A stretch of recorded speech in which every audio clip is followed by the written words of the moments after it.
Hello, my name is Harold Simansky, and I'm with Stratus Prep, here today to talk to you about your school selections for business school, in particular what we call building your own top 10 list. So just to give you a sense of who I am, I'm one of the senior strategists at Stratus Prep. I have been with them for a number of years now, and I have worked with probably a couple hundred applicants, and generally with some very good results. As you can see from my background, I am an MBA from the MIT Sloan School.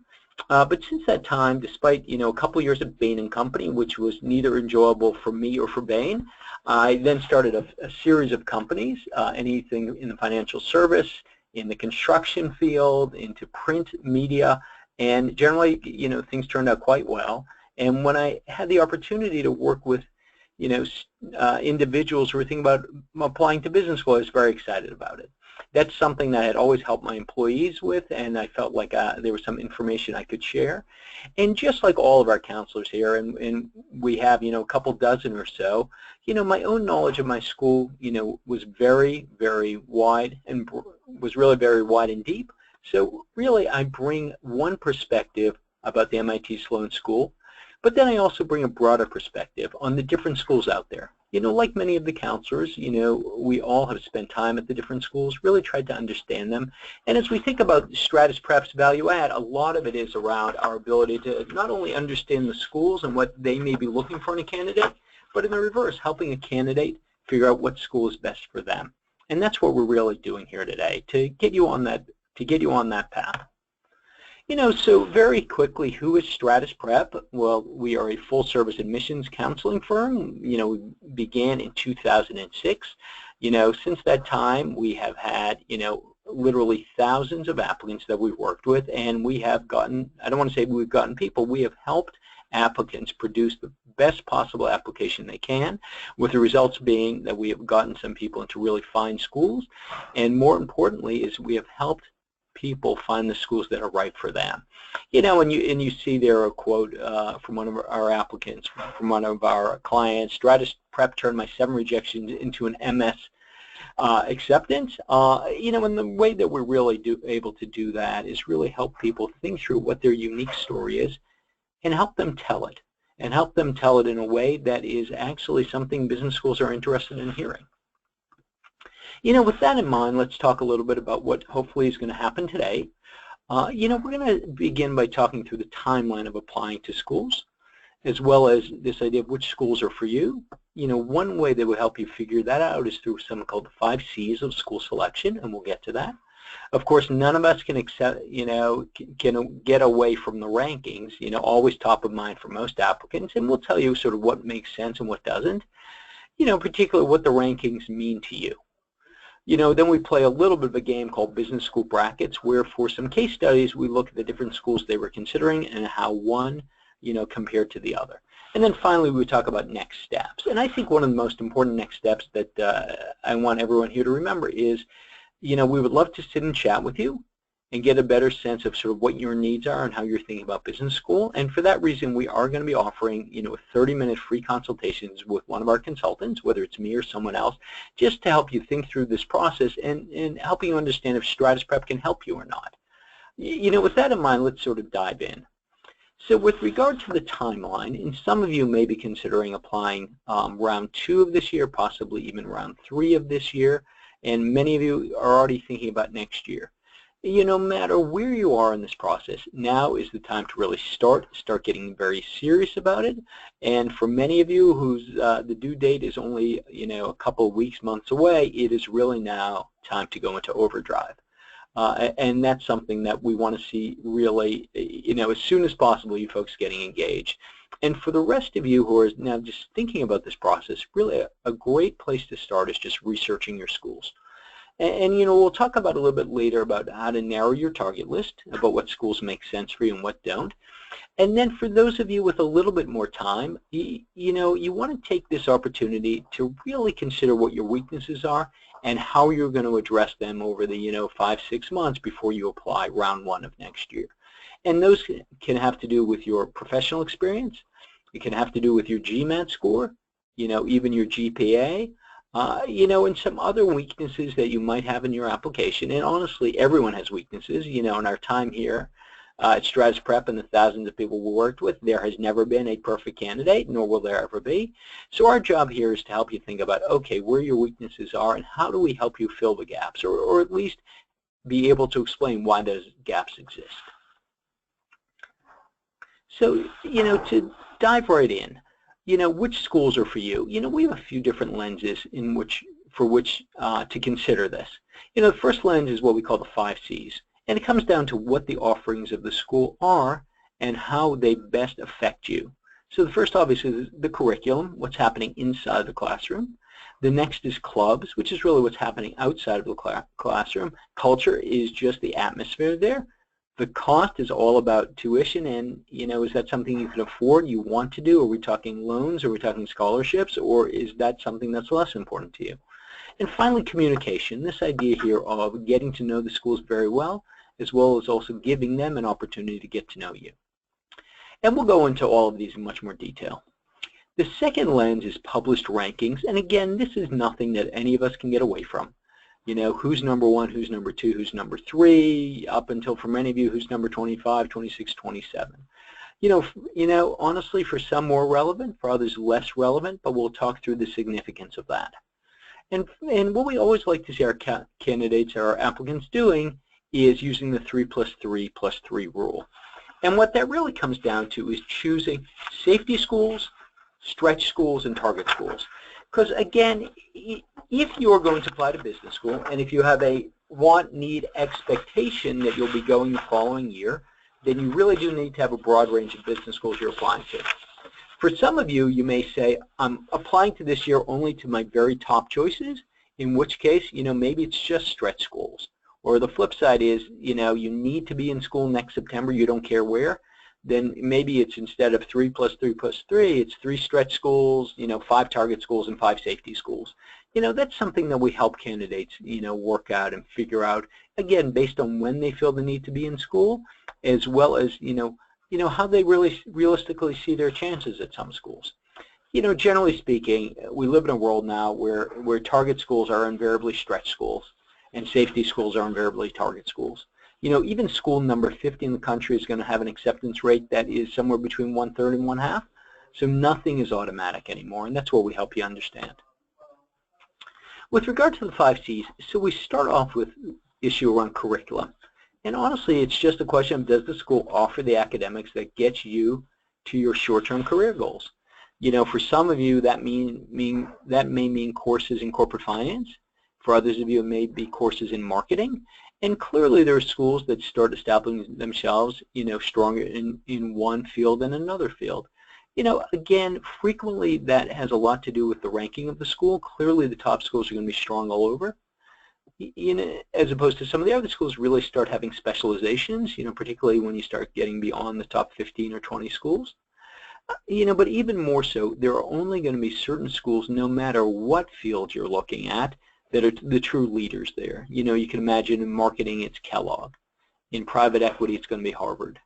But in entrepreneurship there's schools like Babson College, which is just terrific. If you're talking about a school with an international focus, you may want to look at University of South Carolina. So again, curriculum is really the core of what's going to be happening with you at business school. Similarly, though, what's happening outside of the classroom is important. What clubs, what outside school activities would you want to be involved with? A perfect example now is many of you may be thinking about financial technology careers. There are some schools that have, fintech clubs, fintech conferences, fintech trips or treks around the country. And for you, those of you interested in fintech, that's a school to consider because, not only, will you learn what you need to in the classroom, but outside the classroom, you're going to have an opportunity to, share with and be with like-minded students who are also interested in financial technology. Or you can really start developing your own contacts in the field by maybe helping to organize the fintech conference. And again, that's a, wonderful opportunity to interact with people from different schools, from across the industry, and folks who you will really get to know, if only because you invite them to come to your conference. Similarly, a school trip or trek that you organize across the country to look at financial technology firms, maybe the West Coast, the East Coast, again, that's a great relationship to start that's a great place to start developing relationships with all these companies. The next point is culture, and people really very much underestimate this. Business schools are different. They have a different feel to them, they have different focus to them, they have a different population. And really what you want to figure out is which school has your type of people. And the best way of doing that is going to visit the schools or talking to recent alumni or current students and just basically breathe the air. If you are a khaki white shirt type of person, that means one type of school, and if you're a jeans t-shirt and jeans t-shirt type of person, that's another school. And why is this important? First of all, it's important both for your own sake. Is this a place you're going to enjoy being? Is this a place where you're going to like the people? The flip side is business schools today are all about fit. They want to make sure that the people that they bring into their community are people who can really thrive there. So it's very hard on something like this to shapeshift. Business schools, admissions officers are fairly sophisticated. They'll look at your resume and pretty quickly they'll size you up, and they'll be thinking, is this the type of person that will have the best experience they can possibly have here? So culture really is important, again, not for yourself, but also from an admissions perspective. Cost, is something that we all think about. Clearly, the lesser the better. But obviously, for some of you, cost is more important, and for others of you, cost is simply less important. You've made provisions for paying this yourself, maybe. While others of you are very adverse to debt and will be really looking for a full scholarship. In some ways, you don't even need, a top 10, 20, 30, 50 school as long as it's free. And that's something that really is very important in the application process. It's very important in the school selection process. And we're very good at helping people find those schools that maybe they would not have considered beforehand, but find the schools that will actually provide them with a scholarship. Last year I had 2 candidates, one from India, who had a real interest in human resource management, but he said to me, I have no money. So, after poking around a little bit, we ended up, figuring out that one of the best schools for him was going to be Brigham Young University. I know, something a little unexpected, but it turns out BYU, has a wonderful HR program and also happens to be a school that can provide scholarships to international students. He is there now. He's on nearly a full ride, and he couldn't be happier. And then that's sort of, the type of thing we want to bring to this process. Similarly, I had, another client of mine who was in wealth management, who was in asset management, and he also said to me, you know what, I can really go to any school because I'm going back to my job. And I really need this, on some level just to check a box. Of course he wanted to learn from it, of course he wanted to understand sort of the latest and greatest issues around portfolio allocation, but it was clear that he needed a school with a full scholarship, and that's what he got. We worked together, we found Northeastern University, actually has a wonderful asset management program. They have a relationship with Wellington Management, if you're familiar with that, so he was able to go to Northeastern where he is now for, full ride. Again, some of you more important, some of you less important, but that's something to consider as you think about school selection. And the next point, and it's an important one, is communication. What I would say the worst thing an applicant can do is to have the first time they have any contact with a school when the admissions officers are reading their application. And I say this across a couple of different dimensions. First of all, the best application is one that's tightly focused on the school you want to attend. And how do you figure that out? Well, really, it's about communication. You go to one of their webinars. You go to any sort of cocktail hour type events they have.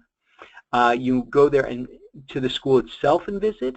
You start talking to the alumni. You start talking to the admissions officers. You start talking to current students, and you really understand the school, and you communicate with them, but also you share some of yourself with them.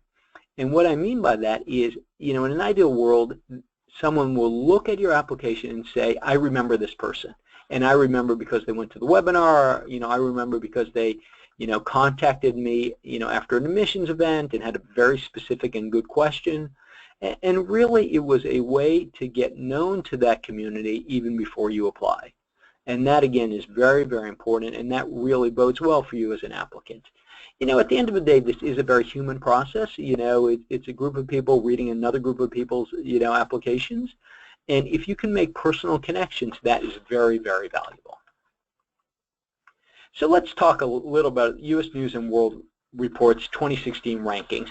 And clearly there are all sorts of different rankings out there. Financial Times has a ranking, Bloomberg Businessweek has a ranking, and all of them come out in roughly the same place. One school that you don't see on this page, but we all know is floating around there is Duke.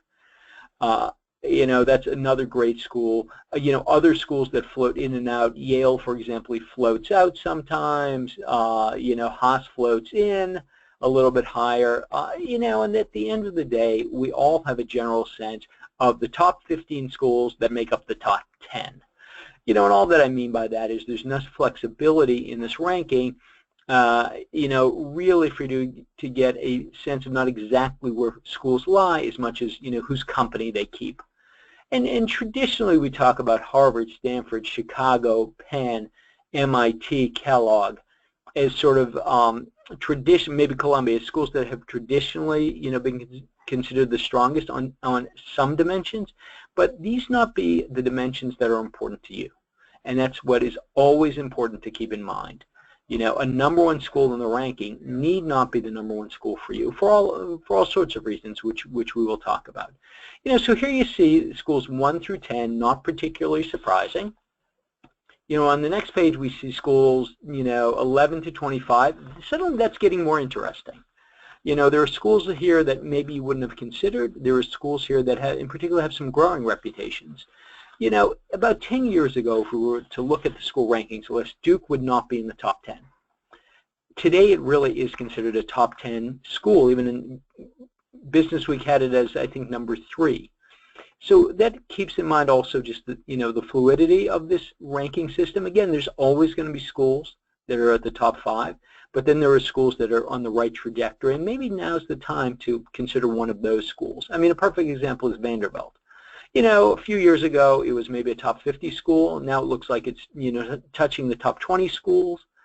It's a school that has gotten a lot of money.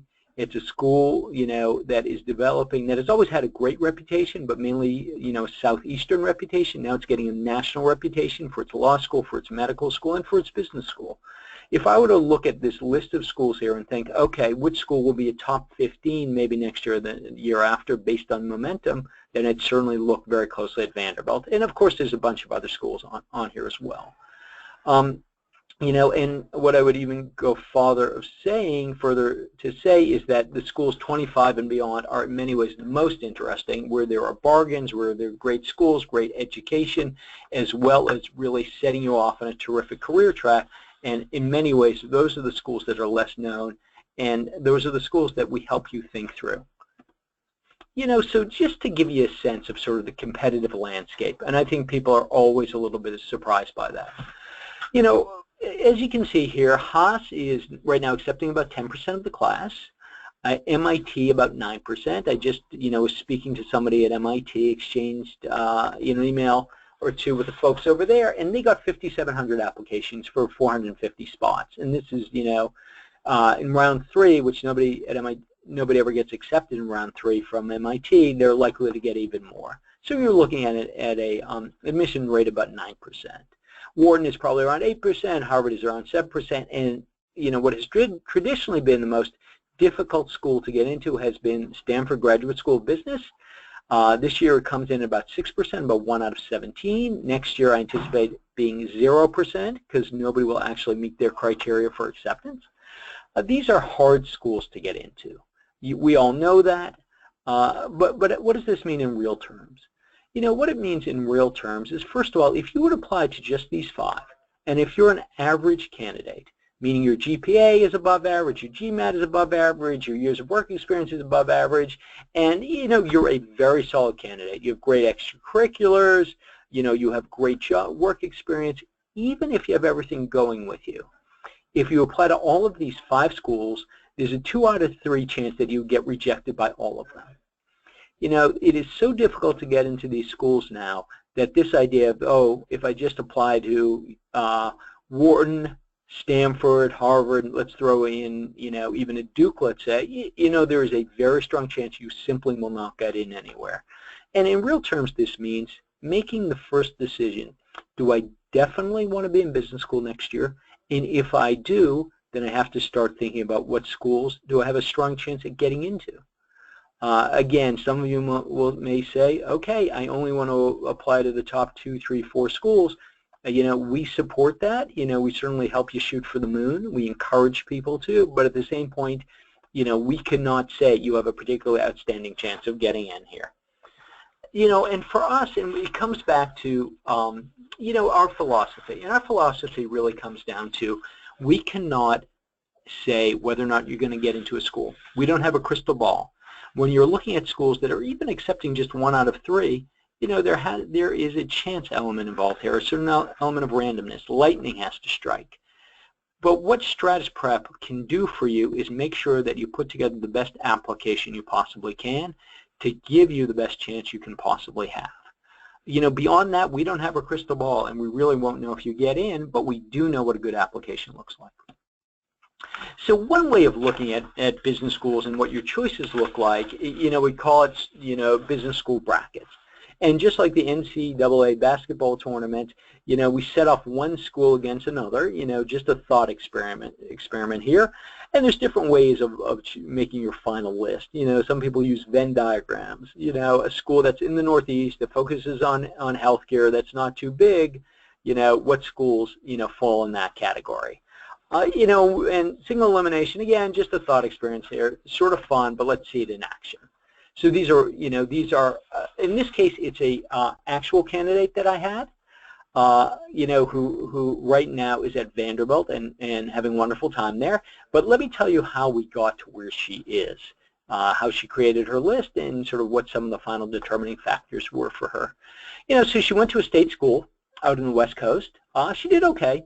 Through 3.1 GPA, not great, candidly. Now you're looking at GPAs 3.4, 3.5, 3.6. But at the same point, she had other strong, strong qualities to her that actually had everything work out well.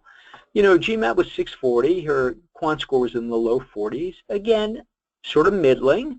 But she made up for that with work experience. She had been 9 years in medical equipment sales. It indicates she was a little bit older than usual, particularly for a woman. Women generally are a little bit younger than the average. So she was about 31 years old, and she had very specific needs as she thought about business school. One is she wanted to stay in healthcare. So she obviously needed a business school that had great courses in healthcare, but also had clubs or fellow students who were devoted to healthcare, both in terms of, what was happening, on campus as well as what was happening off campus. How was, in an informal way, how was the business school engaging in the healthcare community? She also had a personal devotion to, issues around mental health. So she really wanted to go to a school that maybe had an institute on mental health, on campus, that took the issues around mental health seriously, maybe even a nonprofit on campus that she could devote some time to. Again, this was, maybe a nice to have for her, but something that's important.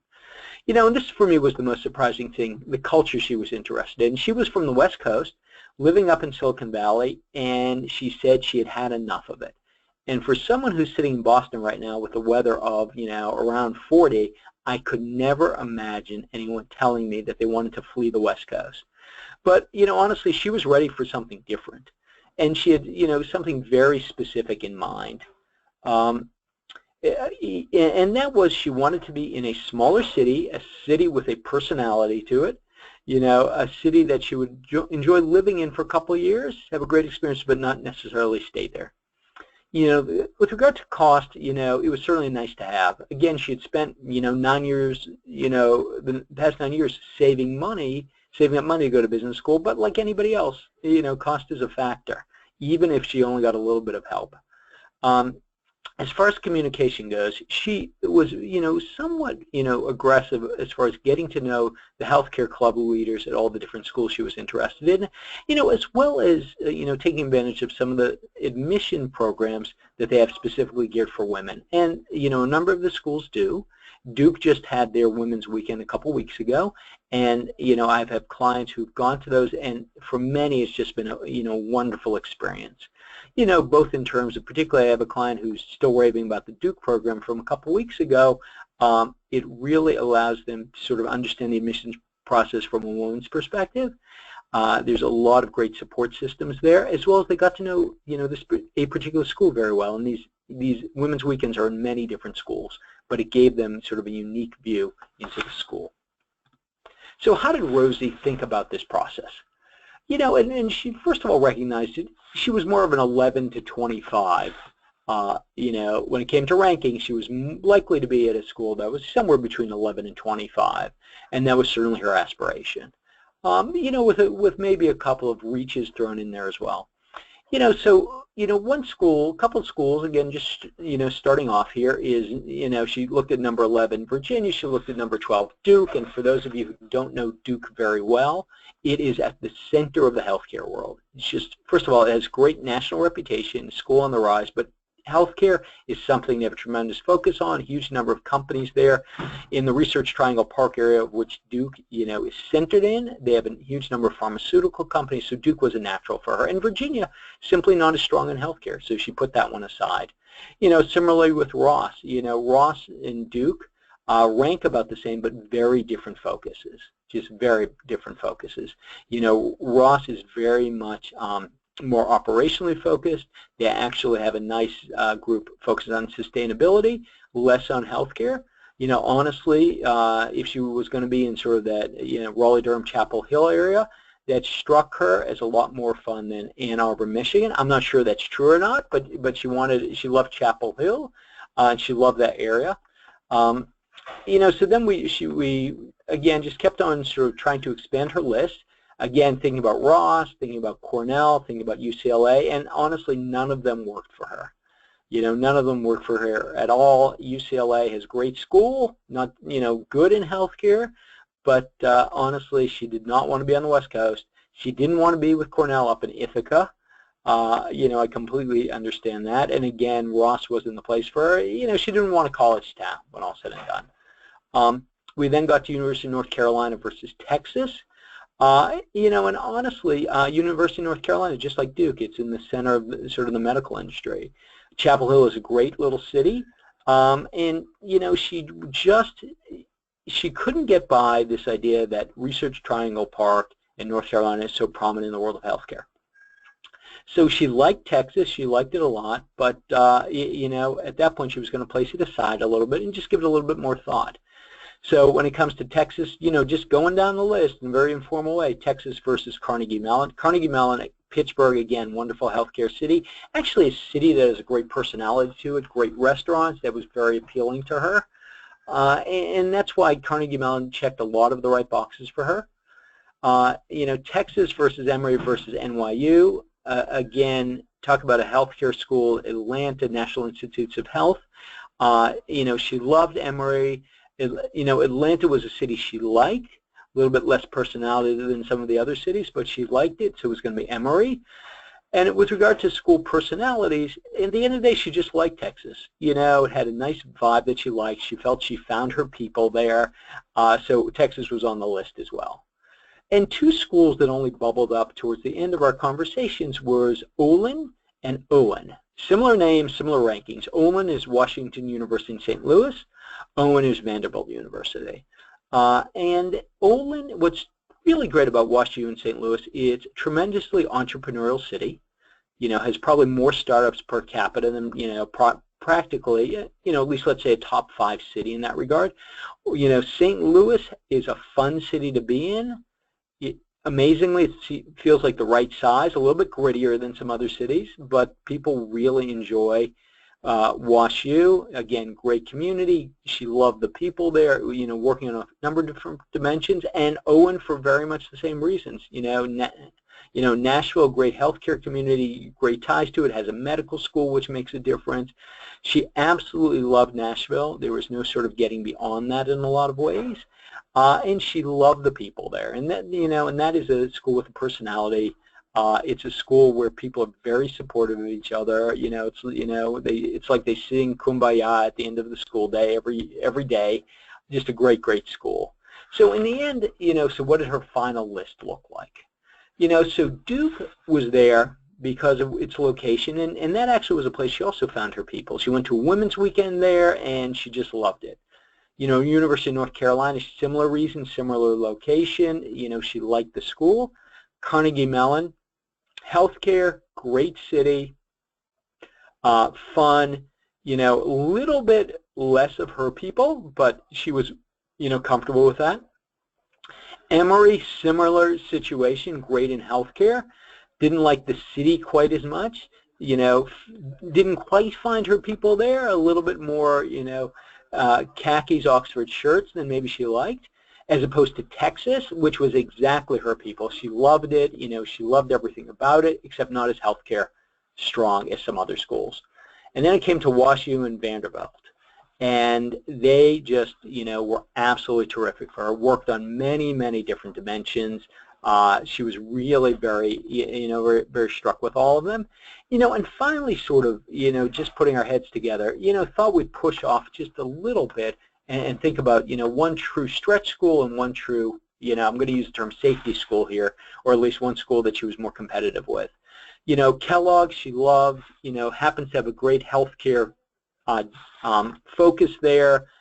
She really could get all that she needed outside of a city, so that wasn't exactly what she wanted, but at the same point, its reputation can't be beat, so Kellogg was on her list, as well as Boston University. You know, and that's a school on a straight upward trajectory. She liked Boston a lot despite the cold, and a great healthcare. You know, great, great, great for healthcare as well. So in the end, how did it go down? You know, at the end of the day, she did not get into Duke, got into UNC, got into Carnegie Mellon, got into Emory, got into Texas. WashU and Vanderbilt, as their own story, did not get into Kellogg and did get into BU. Actually, she didn't end up applying to BU. She had started hearing before the need to apply was clear. So what it really came down to for her, after visiting the schools, after doing some serious due diligence, was either going to be WashU or Vanderbilt. So in that situation, she was very candid with both WashU and Vanderbilt and said to them, quite frankly, she needed some money to go there. And, you know, and it happened, and a negotiation started happening very quickly. WashU came up with $20,000. She then told Vanderbilt about it. Vanderbilt then came back with $25,000. WashU then came back with $30,000. Vanderbilt then got to $30,000 and told her that was it. So after doing and visiting a lot of the schools again, you know, making sure they were right for her, she ended up just falling in love with Nashville. And she's at Vanderbilt right now, $30,000 scholarship, absolutely thrilled with how things went down. And again, what was great about this process is we didn't just go by the rankings. We really helped her figure out, okay, despite what this school is ranked, is this the right school for you or not? You know, and that's a lot of what we do. And in particular, we do that to help people get to those schools and focus on the schools that are somewhat off the usual radar screen. You know, we help people figure out what's right for them and what may not be right for them, where they're going to be more competitive and where they're going to be less competitive. So with that in mind, let's talk about Bob, who's actually, you know, a collection of a few of my different clients and a few of the different Stratus clients here. But, you know, I think, you know, a great prototype for, you know, some of you maybe. First of all, he came from a small college in the Northeast. He did not do well. You know, 2.8 GPA, had a terrible freshman year. So we were able to write, you know, a nice little optional essay about, you know, despite having, I think it was like a 1.9 freshman year, after that point he had about a 3.3. His GPA in his major was like a 3.6, you know, admittedly liberal arts major. So in some ways we were able to mitigate that GPA. You know, and another way he mitigated that GPA was through his GMAT. He spent a lot of time studying for his GMAT. He knew he had to, given his GPA. So that worked out nicely, and that certainly, you know, kept him in the game for a lot of schools. Work experience, 4 years in government. Actually, work experience in government is certainly interesting. So that was a plus. A little bit younger than average, which depending on the school could, is actually vanilla or could even be a little bit of a plus. But a young guy, and he felt like a young guy. And he knew very quickly that, that he would consider schools, top 10 to maybe top 30. But he was pretty wide open as far as schools he would consider. And as far as the curriculum goes, this was, someone who wanted to be an entrepreneur. He wanted to be in startups. That's what he was most interested in. So clearly he was looking for a school that had very, strong entrepreneurship curriculum, innovation curriculum, and that was sort of the point he started with. Supporting that, he needed a business plan competition. He needed the opportunity to have internships with startups. That's what he was really focused on, and that was something that he knew very early on. Culture, if you met this guy, it'd be obvious, very much a jeans, not a khakis person. Very much somebody who could see themselves very comfortably wearing T-shirts and shorts to work every day. Again, young guy, hadn't spent many years saving for a business school, so he was interested in a scholarship, very important, very important to him. With communication, yes, he was getting to know the school itself and going to webinars and even asking them some smart questions, getting, sharing, getting set up with the admissions committee to have conversations with some of the club leaders. But what I think he did that was really beneficial is he didn't just get to know the universities, he got to know the community that the university is in. I got to know some of the startup companies, that were local, that were even maybe rolled out of the university, and that was important in terms of him being able to say, I'm interested in this school, because I love the culture of the community. I love this idea of walking out of the classroom each day and just being in the center of very exciting things where I can get an internship, where I can, have informal coffees with people. For him, I think that was very well played. So Bob, an entrepreneur, a dreamer, let's look at the list he chose. So without having to say it, you may argue, but generally speaking, Stanford, Sloan, and Haas are considered the entrepreneurship schools. Not sure if that's true. That's certainly perception. I have my complete bias having gone to Sloan, but sort of, those really are, the top tier of entrepreneurship schools. He knew he had very little chance of getting into any one of those schools. Given where his stats were, if, the acceptance rate for Stanford was overall 1 out of 17. We estimated his acceptance rate probably close to 1 out of 50. He really needed lightning to strike. He needed to win the lottery ticket, really for any of these schools. But that was fine with him. He just wanted to apply to them, give it a shot. Great. But then we looked at sort of schools, 10 through whatever. Honestly, Columbia now has really developed quite a nice entrepreneurship, curriculum, clubs, but also, the community. Silicon Alley, it's called.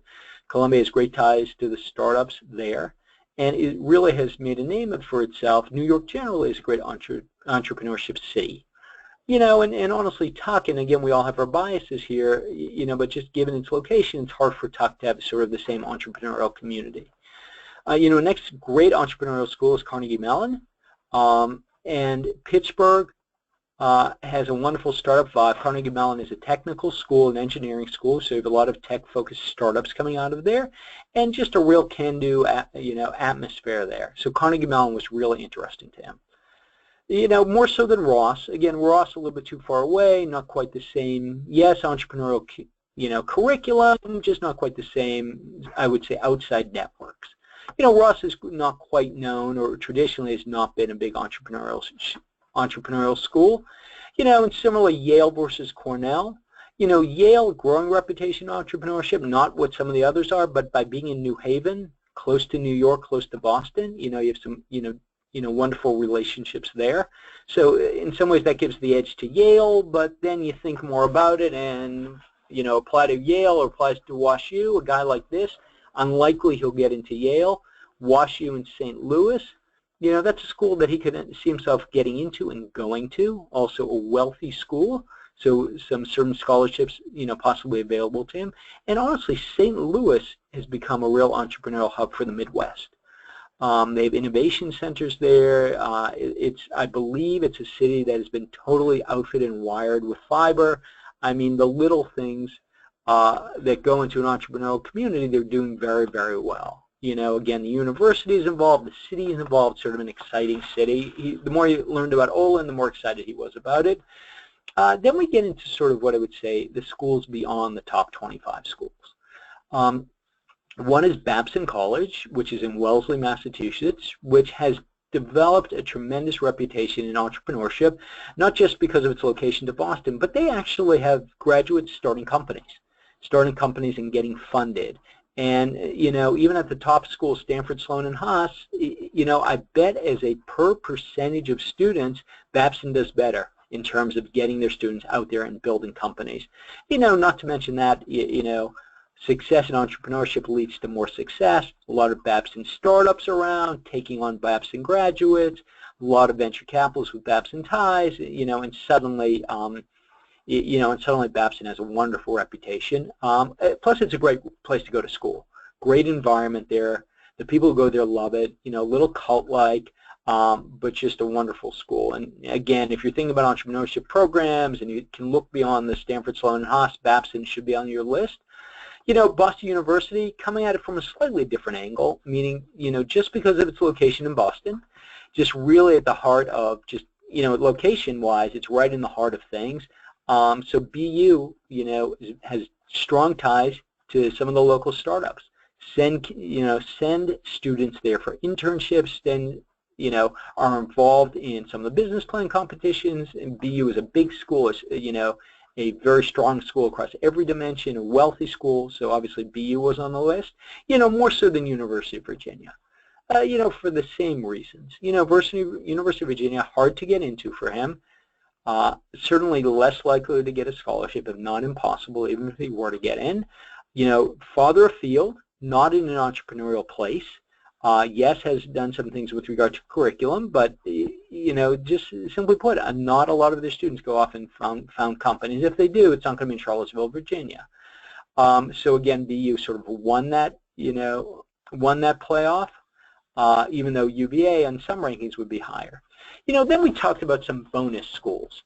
You know, and these bonus schools include University of Southern California, which has just spent a lot of money on a new entrepreneurship program, an entrepreneurship center there, has, you know, brought on board a number of Harvard Business School faculty in order to help run that and start that. So again, trying to build a reputation in entrepreneurship, as well as being, you know, a wealthy school, great location, again, if you like the West Coast.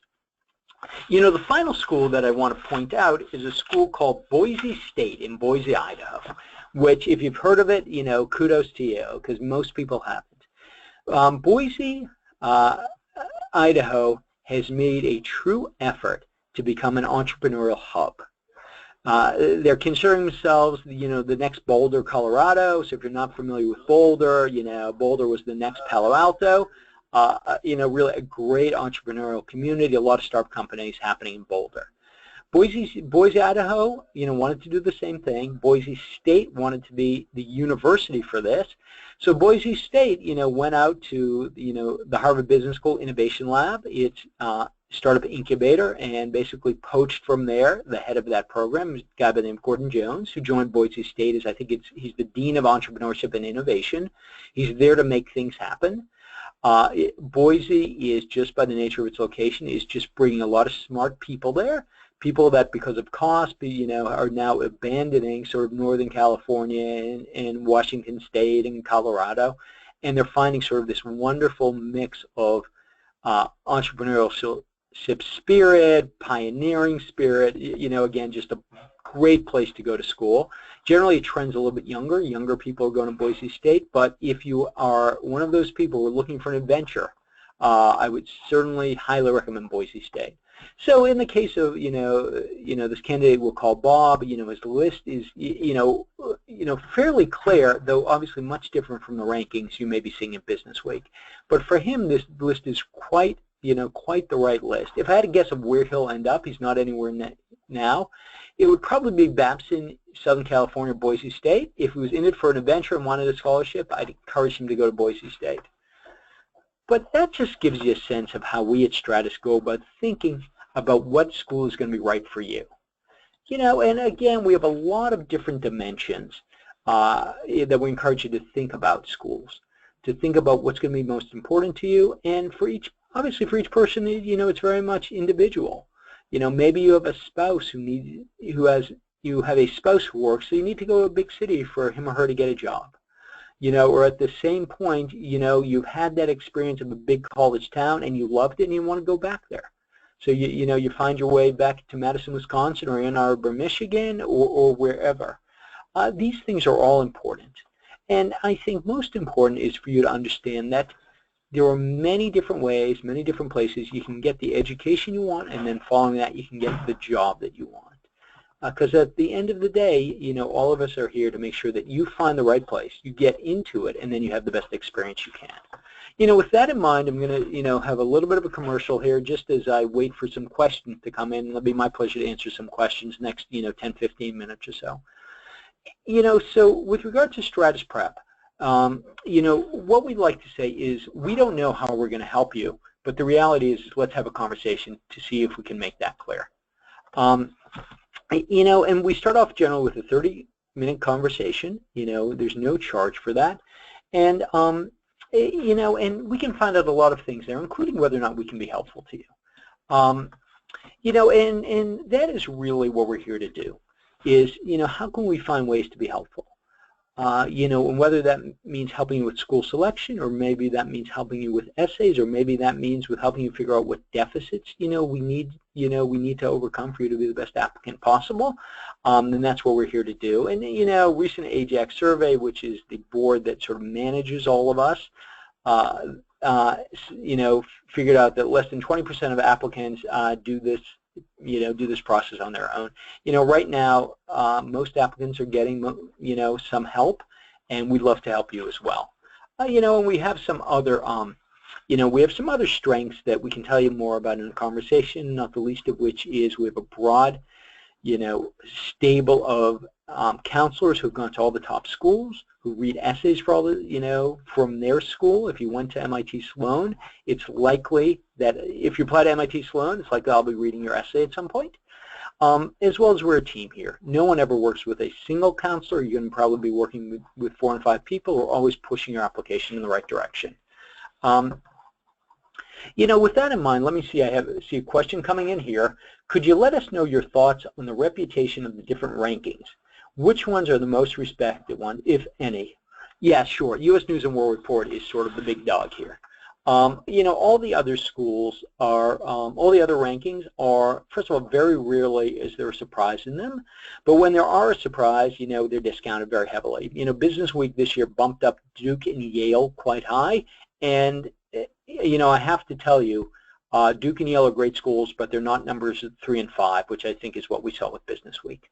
And that doesn't mean they won't be it someday, but, really at the end of the day, ranking number 1 is Business Week. But listen, as we said, in the whole, point of this conversation is to say, the business, the U.S. News and World Report ranking or the Business Week ranking or the Financial Times ranking is not your ranking. And that's something that you have to try to figure out. The next question is, compared to U.S. schools, how competitive are Canadian schools? The bottom line is they're less competitive. That doesn't mean it falls down to 0, but they're certainly a lot less competitive. And the flip side is, of course, being very careful about why you go there, because understand there's a lot of pluses for going to a Canadian school, not the least of which is acceptance and cost, but also potentially a lot of minuses. And that's something that you'll just have to figure out for yourself, and we can certainly help you do that. Now let me take, next question here is, how do you recommend we go about negotiation of scholarship process? Any tips, ideas? Some schools seem more receptive to this than others. That is a process. You begin by being very honest and straightforward. Once you get an acceptance, then you go right back to them and say, listen, I would love to go here. Is there anything you can do with regard to aid? And the reality frequently is no, to be perfectly candid with you, particularly if you're an international student. So that being the case, in some ways, as you go into this process, you have to think about how important it is for you to get a scholarship and at that point, nudge your list in the appropriate direction. Again, I had someone who, an Indian student from last year who applied to and got into BYU with a scholarship, and BYU happens to be one of the few schools that will give international students, a full scholarship, as they did with this guy. Okay. Okay, now I'm seeing a question here. Do top 10 schools accept candidates with past MBAs from abroad? The short answer, it depends. It depends on the quality of the MBA. It depends on when you got it. If it was part of an undergraduate program, like a 5-year BA MBA, then it's possible. The big question for business schools will be, though, why do you need one? So you better be prepared to really explain that, in a very credible way. Because their answer might be, you want to go in finance, go out and get a master's of finance. You don't need an MBA. So what I would certainly say is that's something to have a conversation with us, and then, if you have a particular school in mind, call up the admissions staff. That's something that they're willing to have a conversation with you about. Okay, another question is, how important are recommenders? Recommenders are incredibly important. In many ways, they're a sanity check on you as an applicant. Meaning if, you present yourself one way in applications, the recommenders are going to really say if that's true or not. And that comes down to who the best recommenders are. We like to say the best recommenders are authentic and specific. Authentic in terms that they really know you. Don't go ask the CEO of the company for a recommendation if he doesn't know who you are. As well as, are they specific? Just make sure the recommender just doesn't say, Bob is a terrific guy, very smart. It's far better if he says, Bob, when I worked with Bob on this particular project, we had to figure out, do some cost, cash flow analysis, and he did it like nobody else. When it's 2 a.m. and we worked together as a team and tension was high, Bob was the guy who really, cooled things down. It's that type of recommendation specificity that really, really makes a big difference. Which MBA program is better, 1 or 2 years, and why? And I flip this around and ask the applicant, why would you consider a 1 versus a 2-year program? Are there specific reasons for that? One might be cost. The other might be, you're going back to your job, and you just need to have a much faster degree. Frequently, what you can overlay in this context is most international programs are 1 year. Most American programs are 2 years. There's exceptions, of course. I would really want to understand sort of, what your thinking is. Does Stratus have experience in helping students applying to non-U.S. schools? Yes, that's the bottom line. We all do. We have some Stratus counselors who are abroad. I'm working now with somebody who's applying to LBS, to Oxford, and to INSEAD. That's something we do. There's really, in our services, no difference between an American program and an international program. For international candidates, how does one look at the average GMAT, GPA, work experience, especially someone from India? Usually the averages seem pretty high. Basically, how do the statistics fare based on demographics when looking at these averages? Great question. First of all, with regard to your GPA, there are a few different websites, and you can translate an Indian GPA into a U.S. equivalent GPA, or for that matter, GRE. You can, Indian GPA to a U.S. GPA. Similarly, for test score perspective, GRE to GMAT. Again, there's some conversion websites that can help you figure that out. And as far as, and then, once the GPA is converted, 3.5 at, particular Indian school is likely to be equivalent to 3.5 here in the U.S. Not such a big deal. Clearly there are some Indian institutions that are better known than others. And that is something that's taken into consideration, much as it's taken into consideration with regard to U.S. schools. A degree from one school, a GPA from one school may be quite different from, have quite different meaning from a GPA from another school. As far as statistics and demographics go, yes, there is certainly a difference. We can help you think that through in terms of what your demographic is. I don't think it would surprise anybody here that an Indian engineer, male Indian engineer, their GMAT score, the average GMAT score is likely to be, 20, 30, 40 points higher than, the current average GMAT you may be seeing. Right now, about 20% of the class at Wharton is going to have a GMAT of 780 or above. So obviously, if you're in a overrepresented demographic, you may need somewhere in the range of 780 to be competitive. That may or may not be the case, but also what I would say, that's what makes it even more important for you to tell a great story. You can imagine what the admissions committee is looking at, and I'm just going to make this up. If a cohort like women in healthcare is overrepresented, if there's a big pile of applications there, and that's not really the case, but just an example, then you want to make your application stand out. And if it's not going to stand out because your GMAT isn't over 780 and your GPA isn't over 3.8, then how do you make it stand out? You make it stand out with great essays, a great story, really understanding, helping admissions committees understand why the GPA, why an MBA is right for you, why it's right for you now, what you're going to do with it, and why this school in particular is perfect for you. And with that in mind, let's have one last question here. And let me pull it up here. How many schools is it safe to apply to at a time for a fall session? Well, what I would really say is, what's your intention as far as next year goes? If the answer is you must be in business school next year, and sort of all things being equal, it is not unreasonable to apply to a dozen schools.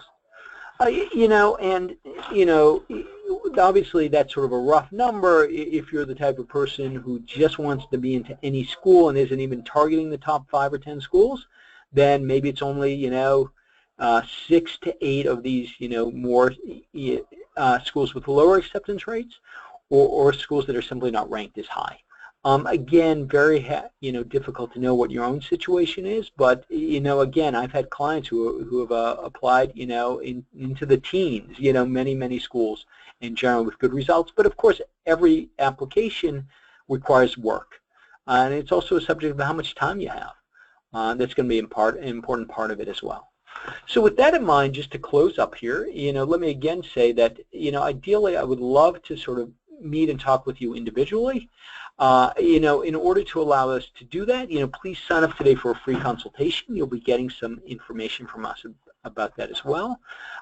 If you decide to take advantage of one of our packages, then we have a few different options for you, as well as a few different goodies there that someone who you speak to can certainly talk to you about.